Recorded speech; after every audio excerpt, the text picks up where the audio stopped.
Good morrow, scholars. Welcome again to Witch and Wizard. What was I saying? Or what was I going to say? I don't remember. The last chapter ended up being a lot longer than it was supposed to, so sorry about that.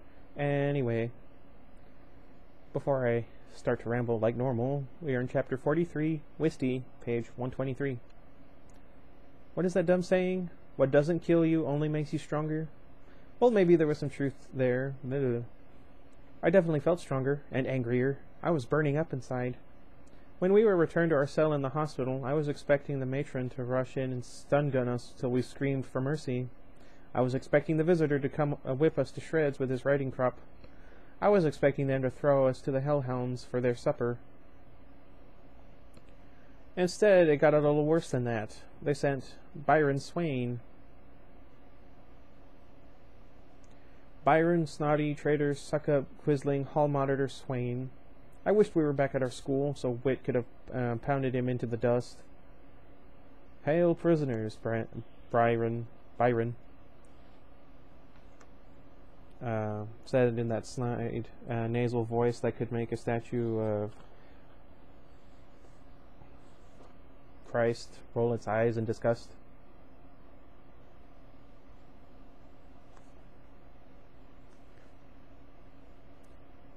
What do you want? Just couldn't stay away, I asked.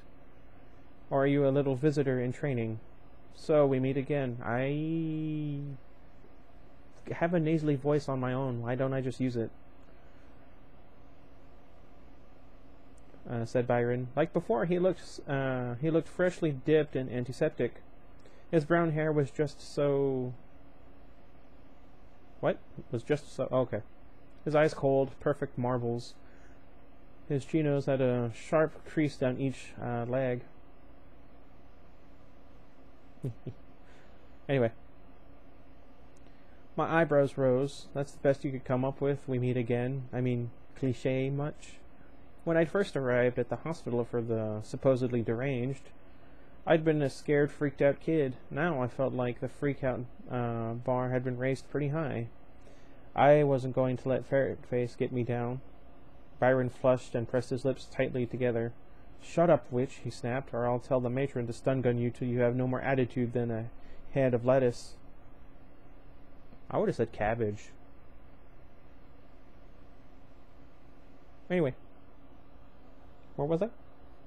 Byron gave me a sardonic smile that I was sure he had practiced in a mirror. Probably right after one of his sterile baths. Sorry. Where was I? Now hear this. You have both been designated extremely dangerous, which is how the New Order characterizes the most severe threats and worst enemies. Extremely dangerous, Wit said. We're honored. We'd like to thank our parents, of course, and Coach Schweitzer at the high school. Byron, or the Tattling Weasel, as I decided he should henceforth be known, went on. As it happens, it turns out to be both good news and bad news for you. The good news is that you get a pass on all those tests you heard about at the trial. And the bad news, well, a rating of extremely dangerous lowers the age for execution from 18 down to 0. Which means, let me see, both of you can now be executed tomorrow. Tomorrow. This isn't the time for that. He smirked and smoothed his pre-smooth hair. What's that you say? Black cat got your tongue? No wizardly wisecracks? Honestly, I'd love to know. What?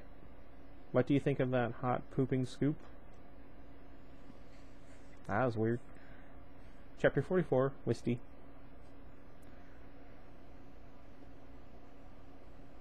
Well, at least somebody on this lockstep planet was happy and excited. But the Tattling Weasel's snotty little smile had pushed me over the edge, and Wit was right there with me. You think that's funny? My bro said, in a low voice, his fists clenched. What if Wisty were your sister, and she was going to be executed tomorrow? The Tattling Weasel looked at us smugly. My sister was a traitor to the New Order. He spoke slowly to drive the point home, and I turned her in. I couldn't believe it. Even back when Wade had drawn mustaches on every doll I had truly wished he'd never been born. At least I knew I wouldn't want him condemned to death. Torture, sure, but not death. So you think we're extremely dangerous, I said, tapping my drumstick against my side. Yes, said the TW. The world would be a far better place without either of you. Because I'm a scary witch, I sneered. A bad, scary witch?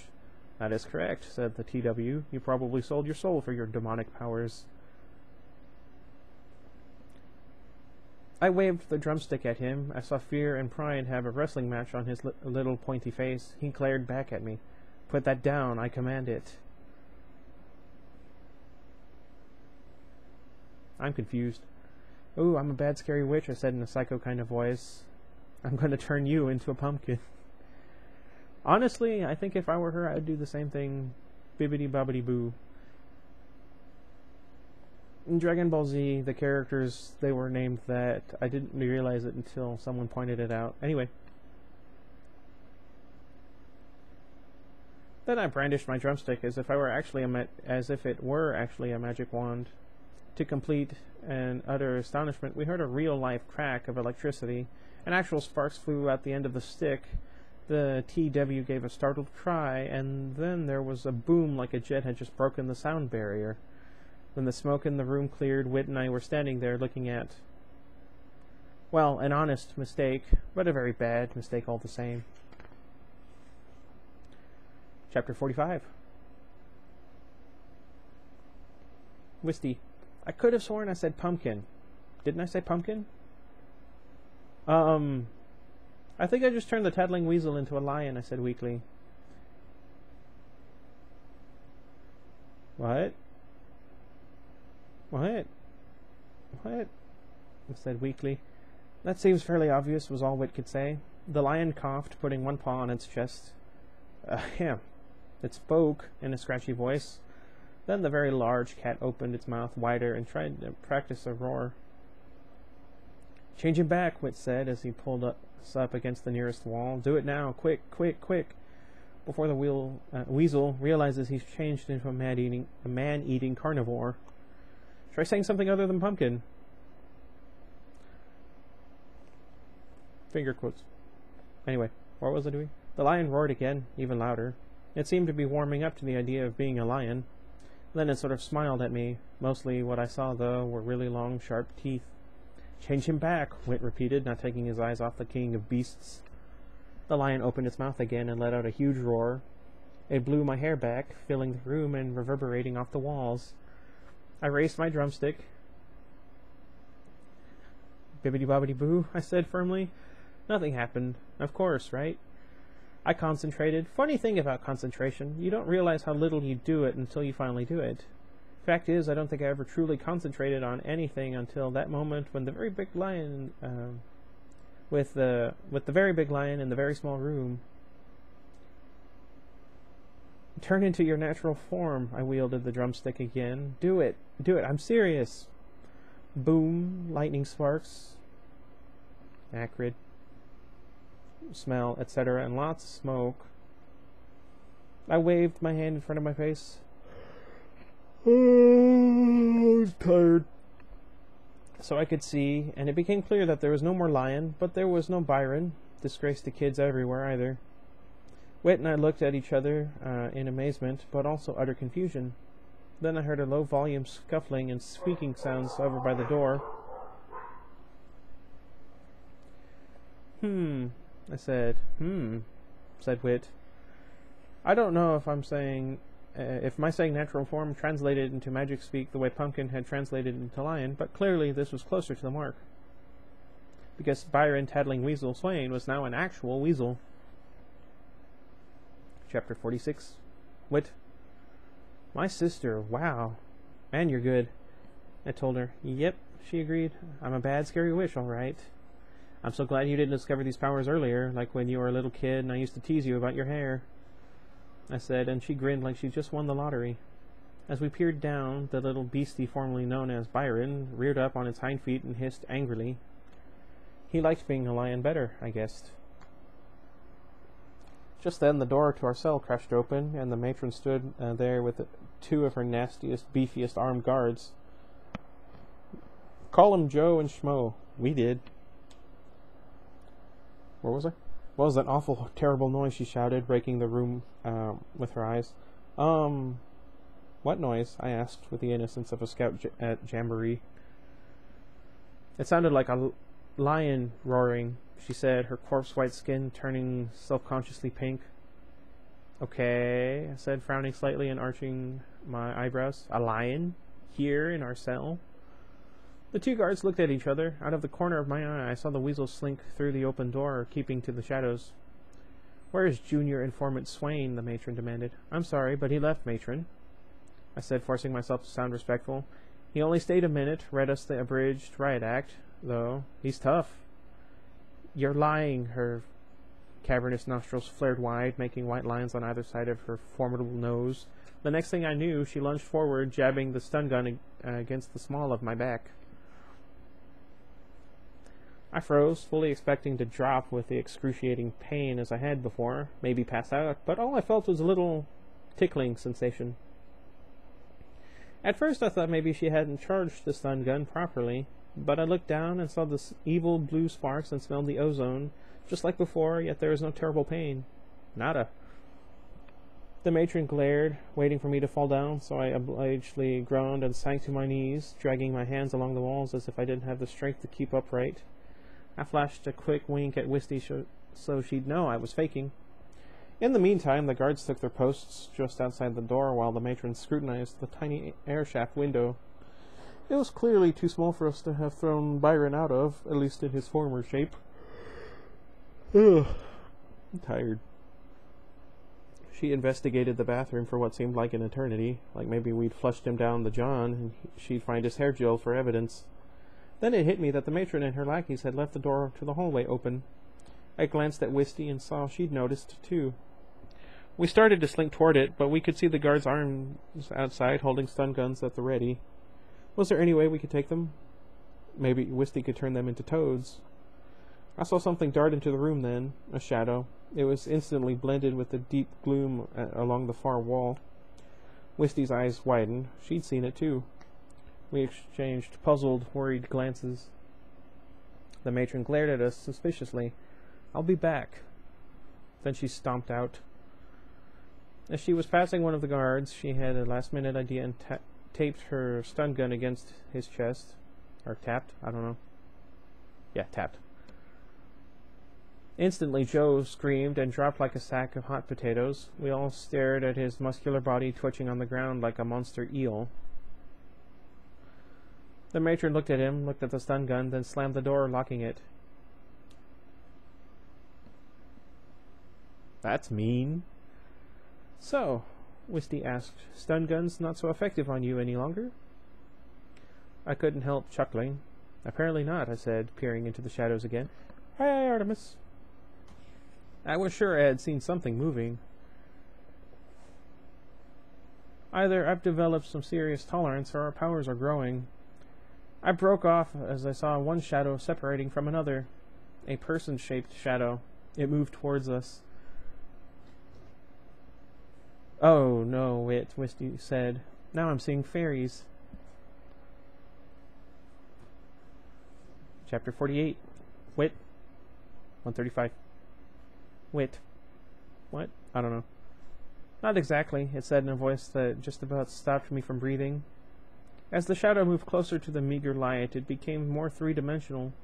Right before our eyes, the shape filled in until she, looked incredibly real and beautiful. Celia, I whispered, you came. Celia, confirmed Wisty. You came from where? She smiled at us both, what little light there was raking across her face. She didn't seem as pale now, and I took that as a good sign. Hopeful. Hi, Wisty, said Celia, giving her sweetest smile. She'd always been super nice to Wisty, and everybody else for that matter. Geeks, jocks, goths, little kids, it made no difference to Celia. She found the best in people, especially me. But how? Wisty stammered as Celia moved towards us without a sound. And suddenly I noticed that something else was different. She had no scent. She'd always worn this wild rose perfume, and every time I smelled it my heart thudded a little and my blood seemed to pump faster. But now, when I breathed deep, all I could smell was the dank hospital.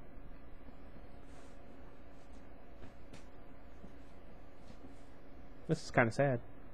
I feel like I need to put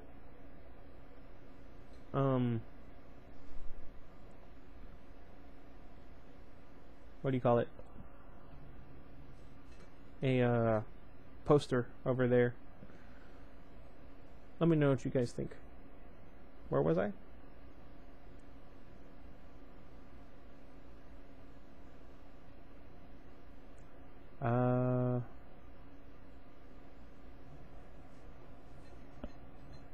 Hospital, I think. Artemis, can I hold you? I asked. I don't think so, but we can try, Celia said, getting more emotional. Oh, wait, please try. I need you to hold me.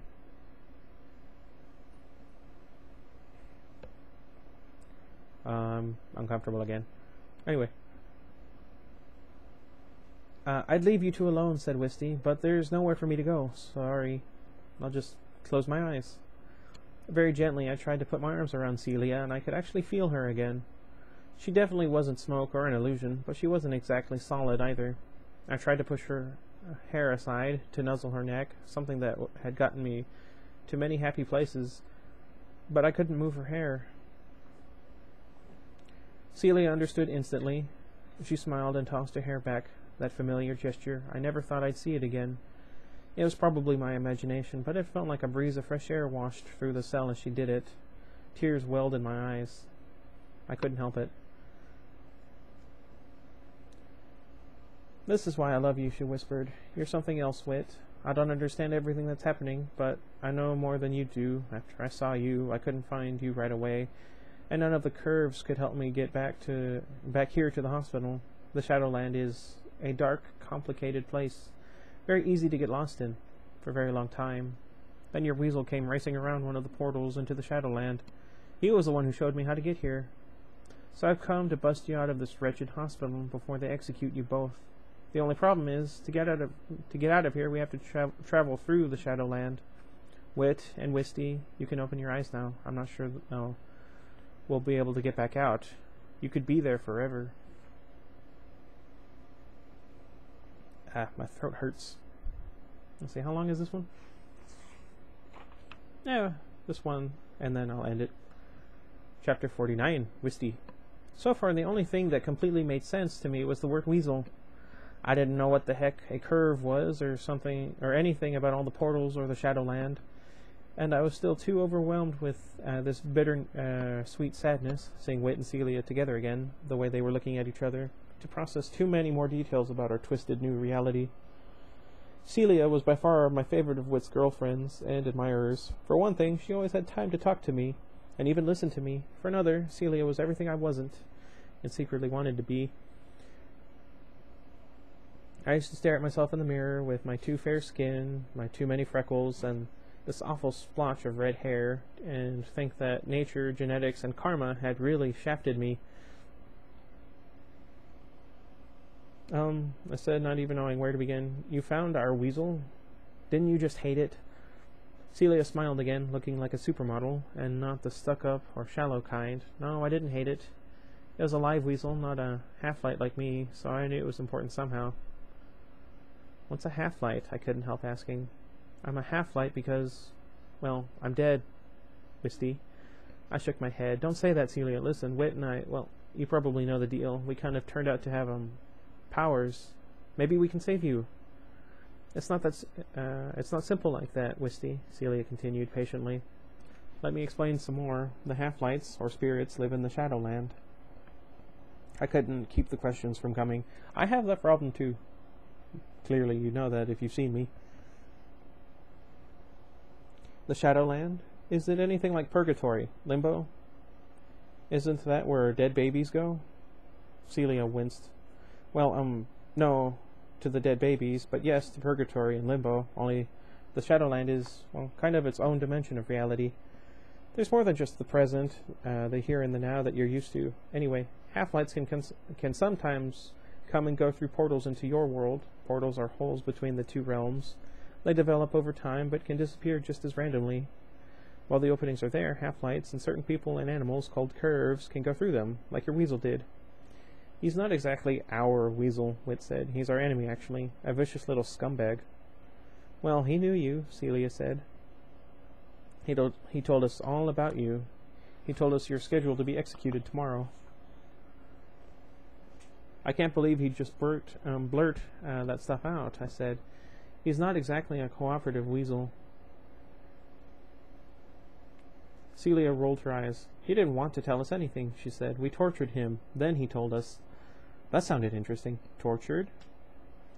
Celia nodded. We held him down and tickled his little weasel belly until tears finally came out of his eyes. In the end, he was begging to tell us everything he knew. I don't think he wants to come back here now. I don't blame him, said Wit. If I could get out of here, I wouldn't come back either. Not in a million years. Speaking of which, Celia said to Wit, it's about time for us to go. We have to risk it, the Shadowland. I nodded, but my mind was somewhere else. If Wit and Celia could be together now, why couldn't they be together forever? Somehow, someway, I wanted to bring Celia back from the dead for Wit. Could a witch do that? I don't know. We're going to find out later. I'm going to say no. Anyway, my throat really hurts. I need a lot of water, and then I'm going to go jogging because I've been sitting down too long. Anyway, let me know how you guys are doing. Let me know what you guys think. Tyler and I have forgotten half the routine, so I'm going to spend a couple of hours later today trying to remember what it all was. Anyway, until next time, goodbye everybody. Seriously, I'm so thirsty. I need to feed the turtles.